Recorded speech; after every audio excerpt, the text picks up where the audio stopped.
Hey Nippers, it's me, Wild Neptune, and in this Epic 7 video, it is finally time for the collab, and other stuff too. Before that though, be sure to like, comment, subscribe, catch me at Twitch at twitch.tv/WildNeptune. So, here we go. Getting right into it, because there is a lot to go over. Starting with Emilia. So Emilia is an Ice Soul Weaver. She has really high ER. If you wail out for her, triple S, it is 45 ER with the imprint concentration. She is slow, but most Soul Weavers are pretty slow. Her health is She has good defense. The rest of the stats don't really matter that much. She does have an attack release for 2 targets. Her S3, Divine Protection of the Great Spirit. It is an AoE cleanse for 2 debuffs from all allies. And it also heals and grants a barrier. The barrier is and the heal is dependent on her own HP, which I might remind you is kind of mediocre overall, and it is on a 4-turn cooldown after the skill up, which is probably usually this is what 3 molars, something like that. So pretty long cooldown. There are a lot of other Soul Weavers that do this, obviously, or something like it, like Destina, Ray, DJB, right? So not unique with the S3, and we'll see later that she compares very closely to one of the Soul Weavers that I've listed. Her S2, and I think this is her, gonna be her signature skill, if you want to call it that. Spirit's Blessing. Grants a blessing to an ally except for the caster, dispelling 2 debuffs and increasing attack with 2 turns before increasing CR by 40%, and also increases the caster's CR by 25%. So, it's kind of similar to a combination of Destina's and Tywin, or Flan, I guess. It has an increased attack for 1 target with the CR boost, and the CR boost is 50% after the skill ups are maxed out, including a 25% boost for her, which is not affected because it's not in orange here. And it's on a 2-turn cooldown after the molars, which is insane. That means every other turn you can use this boost to get boost for herself, attack buff. Dispelling 2 debuffs before the attack buff 2 is very nice also. Get rid of things like, I don't know, maybe carrot burns, stuff like that. The soul burn will also heal the target, so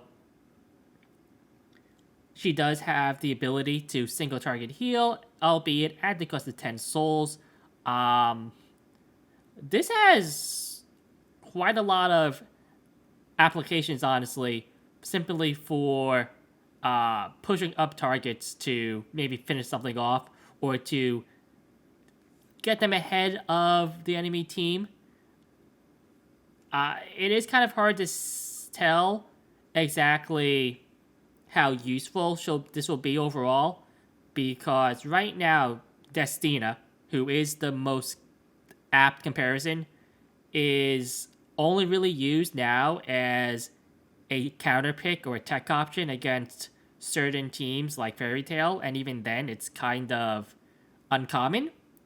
So we'll have to see if her element being water and her S2 simply being pretty insane is going to carry her to new heights, as they say. Her S1, Huma, I think it is. It's simply the does healing when you S1. It's based on the caster's maxed health, and will heal the ally with the lowest health. So similar to Ruel's and Destina's S1. Unlike those two though, this one does not have the soul burn to AoE heal. Again, that the soul burn is on the S2. And the artifact. The artifact, Guardian Ice Crystal, the first thing, it increases ER by 15%, which is good. And when an ally's health is 50% or below after being attacked, recovers the health of the ally by 20%. Can only be activated once per turn. Also, amount recovered increases the portion of the ally's max health. So, I'm going to assume that it's 20% is at max, 10% at level 1, so that means 15, I believe, at level 15. I'm going to assume that the 20% means that's like the base, and then it gets a bonus for the max health too. Probably pretty good for someone like T. Surin, because she'll get hit, she'll go below 50, she'll go like 50%, she'll go into stealth, and then this will proc and heal her up again, so she doesn't die to the next AoE. So could be useful there. In certain circumstances, this is very strong. Like, say you're fighting with a bruiser type setup. Healing 20% of a bruiser can be quite good. It's it's a conditional touch of Rekos with some upside, but also a little bit of risk. The 15% ER, though, is a pretty nice bonus. All in all, I think this is a solid Soulweaver artifact. It's hard to make Soulweaver artifacts broken. I think most of them are pretty balanced overall. And this is one that I don't think anybody would mind having with them. You probably want a couple of copies if you're going to use this, but by no means do I think this has to be maxed out overall, but we'll see. Next up is Rem. She's a warrior, ice type. Her stats here, you see she has a pretty dismal speed, but her attack is high at 1200. She has good health and good defense, so pretty bulky overall. She has a crit chance imprint, which is, in my opinion, the best self-imprint in the game, because let's face it, they're never going to make a speed imprint for self-imprint, probably. This is an imprint where if you do go for Rem, you're probably going to want to build her with multiple copies. The S3, I will punish you. It increases the attacker's attack for 3 turns before attacking all enemies to do an AoE decrease hit chance, just like RB. And also increases her own CR by 50%. So keep in mind, 3 turns means that the first turn she uses this counts as turn 1. So after she attacks and the turn ends, she'll have it for 2 more turns after that. It's 4 turns cooldown after the Mola. Then S2, Amade's Pride. When somebody dies, dispel all debuffs on the caster and grants Demon Mode for 2 turns. So when somebody dies, not just an ally, but it can be an enemy too, which is pretty good. It can be activated once every 5 turns. When an ally except for the caster is attacked, has a 15% 20 with Molas, chance to counterattack with Iron Strike. Iron Strike attacks all enemies, decreasing buff durations by 1 turn and making them unhealable for 1 turn. Iron Strike takes priority over a counterattack with a basic skill. So, also Demon Mode. Immune to debuffs. Just straight up immune. Ignore ER when attacking. This effect only applies to hero skills, so that means artifacts will still work. Demon Mode cannot be dispelled. So, Demon Mode is very strong. Being immune to debuffs is just insane. And the ignore ER means that she's still gonna land like, if she hasn't used the S3 yet, or it was up again, well, the S3 blinds everybody, and then straight up the strip or decrease buffs and healable is gonna go through. This is something I feel like was made. Also, the Elbrus too. This is something I felt was made for like the maid, Chloe's, carrots, stuff like that, right? Just being able to not be burned, and then well, she's also water type, so but doing things like reducing the revive buff or giving them healable so May can heal them. Lots of really nice things you can do here. Also, Iron Strike takes priority over a counterattack with a basic skill. I believe this means if you counter with her, even if you're not in demon mode, you will still use Iron Strike, which is pretty good because that's a counterattack that AoEs, which seems nice. Leave It to Me is an S1. It has a 50% chance to decrease defense for 2 turns after Molas. If she's in demon mode, she will attack twice with it. And the Soul Burn is increased effectiveness to 100%, which means that in demon mode, you S1, you defense break, you S1 again. You probably kill a lot of things with that combo. Again, I do think that if you counter outside of anything, you just use Iron Strike instead. And this is used simply on her turn, right? So the artifact, Azure Comet, max level increases the crit chance by 15%, which is a good boost. Also, when somebody dies, again, a party mate or an ally or a enemy, increases CR of the caster by 24%, can be added once per turn. This one is fine. It's hard to see you running anything but something like Sigurds or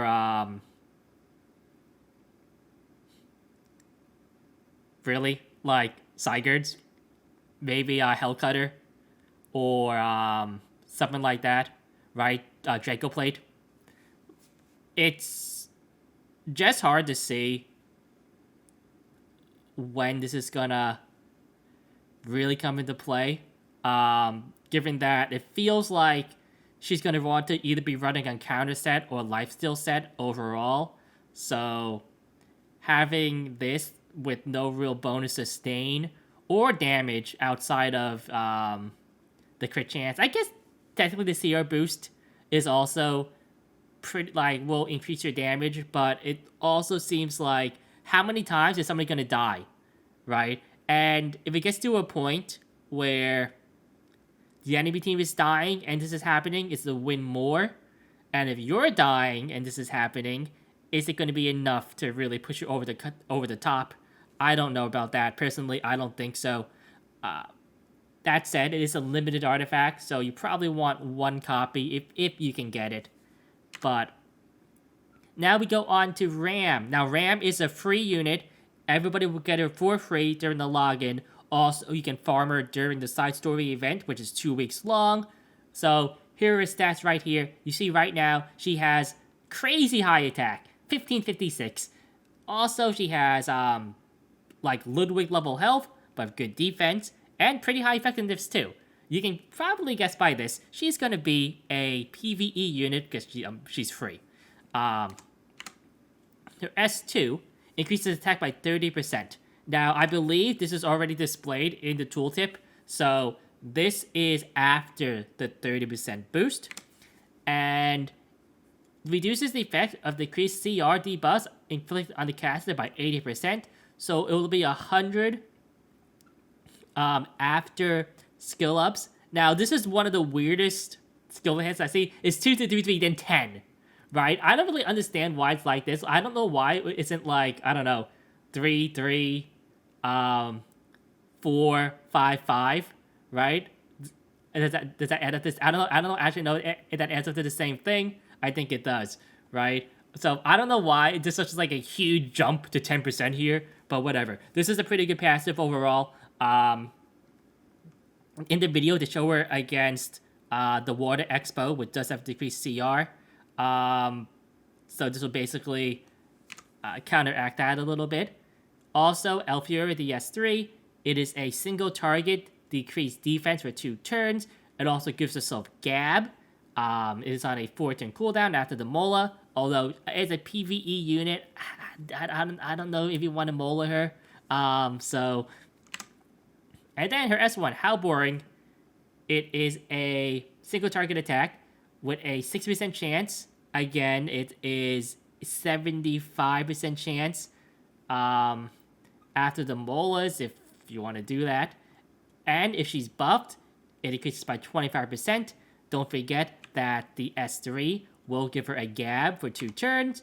The Soul Burn attacks all enemies. Doesn't trigger dual attack. Obviously, in PvE, you are probably never going to actually use a Soul Burn because you're going to auto stuff. So I don't know how much that matters, really. I guess if you do bring in PvP, this could be useful. But all in all, a pretty solid PvE unit. She probably will be able to one-shot Banshee 13 if you need a one-shotter. Again, also pretty good for actually maybe best in slot now for the Blue Expo. I would say, if anything, she might just be somebody you bring along in PvE stuff just to get Friendship 10 to get more expressions and bonus bookmarks from the achievement overall. But when you compare her to Soul from Guilty Gear, she actually seems like she could be used in something, which is pretty good. Her artifact, Severed War Wand. I almost said, oh wait, no, sorry, Severed Horn Wand. So Mage artifact, obviously, increases attack by 15%, which is a pretty good boost. When attacked by an elite or boss monster, damage suffered is decreased by 20%. So it is basically a proof? I don't remember how much. I think proof is 30%, right? But it's only for PvE. And I don't know how much she needs this. My A-Lot is level 50, and he still lives in level 3 Water Expo. Although I do know that they are bringing out level 4s sometime in the future, and I don't think my A-Lots will survive level 4s without being 6-starred.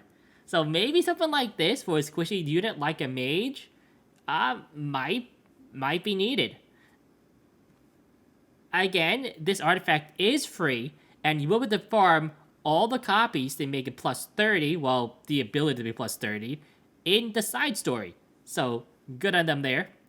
So, next up, before that though, if you're wondering if you should pull on Rem and Emilia, I will say yes, you should, obviously, the Collab units. If you should only pull on one of them, I think Rem has the most potential to be a really good unit. But I also feel like she's going to be relatively difficult to gear overall. I think Emilia is very safe. There are a lot of units that does what she does, but those units always see some sort of niche play here and there. I don't think she's ever going to be a mainstay meta unit that you see all the time, just because of the way her kit works, right? But I do feel like she's always going to have a place somewhere in the meta, where I'm not sure about, I can say that for Rem right now, simply because her kit is so different and unique. But because she's so different and unique, I feel like you still take priority in pulling Rem if you feel like you only get one of them.